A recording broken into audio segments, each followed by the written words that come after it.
Exercice 27. On pose pour tout n entier fn de x égale exponentielle moins x sur 1 plus n carré x carré. Et un, c'est l'intérieur de 0 à 1 des fn de x dx. Alors, étudions la convergence simple de la fonction fn. Alors, c'est ça qui va peser à l'infini. Donc, on va regarder le cas déjà en 0, ce que ça donne.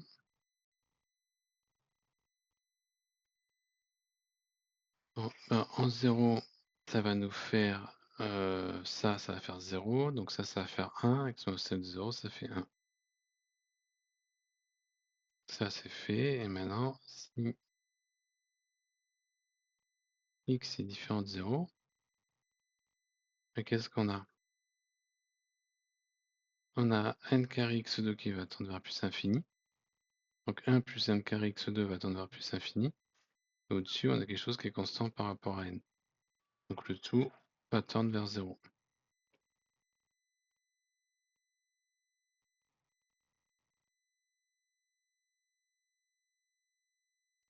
Donc la convergence simple, on fixe à x, on regarde la convergence des limites des suites fn de x. Donc là,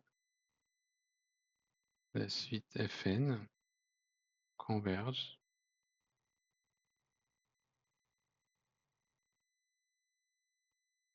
simplement vers la fonction f qui est définie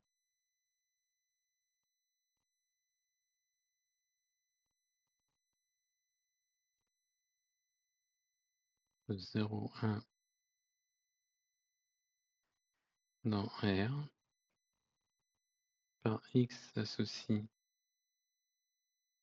f de x égale 1 x égale 0, 0. Et x appartient à 0 ouvert, fermé.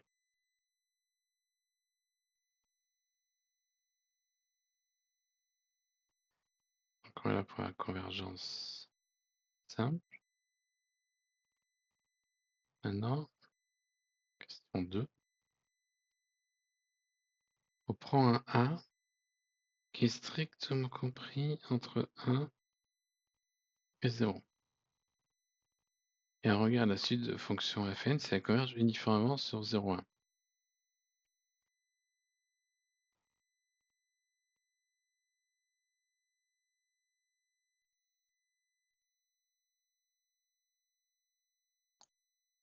Alors,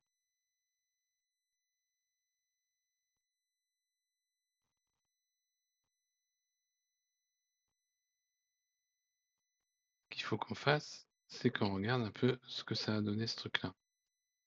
Donc f de 0, c'est f de x, c'est 0, sauf 1 en 0, ça vaut 1, et ça en 0, ça vaut 1, donc ça,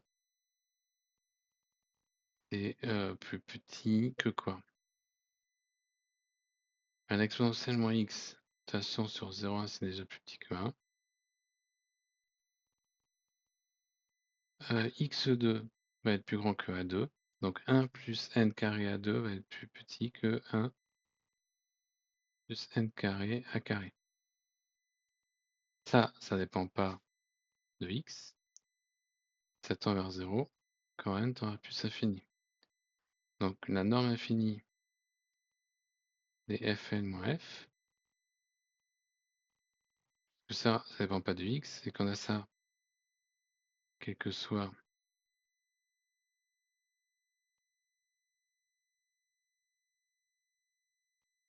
x appartenant à A1,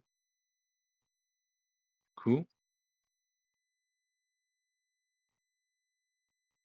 la norme infinie sur A01, donc on peut l'écrire comme ça, hein.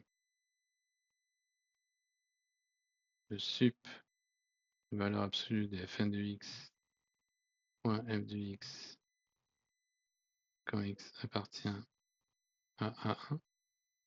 Oui, bah sur A1 d'ailleurs, le f de x c'était exactement 0. On n'a pas besoin de regarder en x égale 0. Ça, c'est plus petit que 1 sur 1 plus n carré à carré qui tend vers 0. Donc là, comme la norme infinie des fn moins f tend vers 0, on a bien convergence uniforme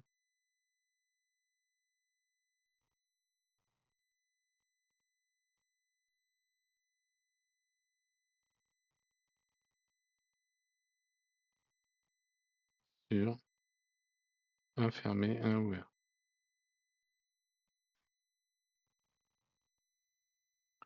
Alors, est-ce que on a convergence uniforme sur 0, 1? Bah, si on avait convergence uniforme sur 0, 1, comme les Fn continuent,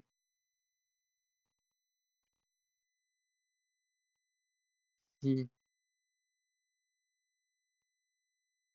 on avait convergence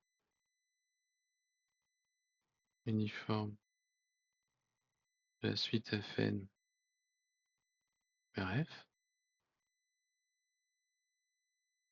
alors F serait continu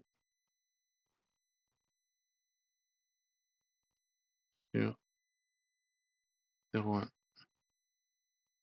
Que si Fn est continu et converge uniformément à F, F est forcément continu. Ce qui n'est pas le cas.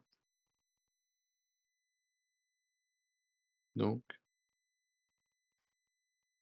Fn ne converge pas uniformément sur l'intervalle 0,1 fermé.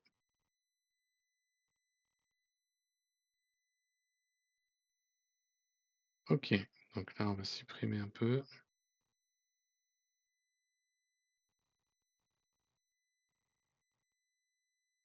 On va tirer un petit trait. Et on va regarder le petit 4. Bon, bah, si on avait convergence uniforme, on aurait pu intervertir la limite avec l'intégrale.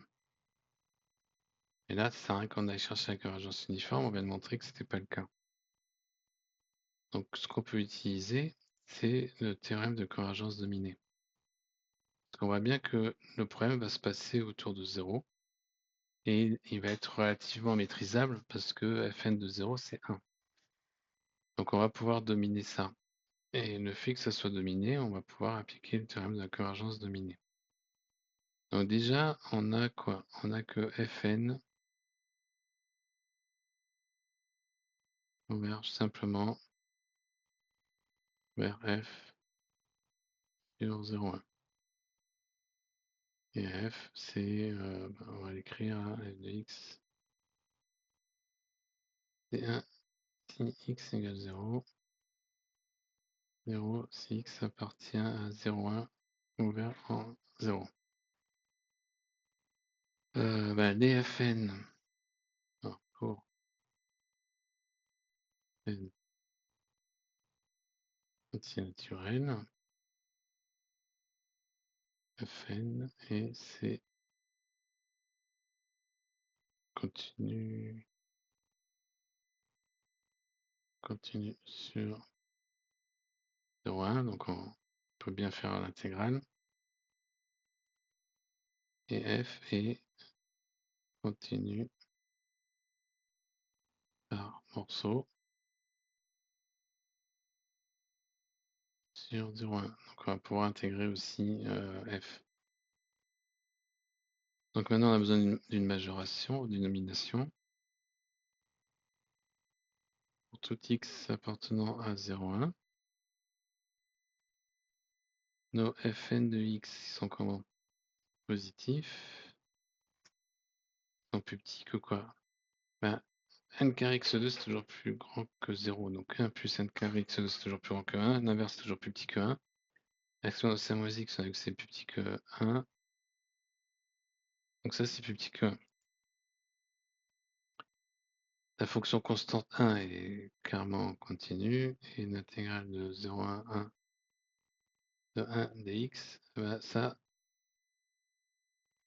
c'est fini. Donc du coup on a une domination ici.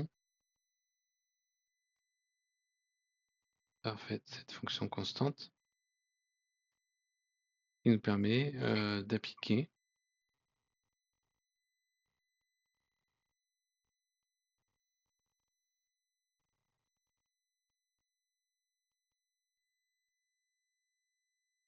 théorème convergence dominée.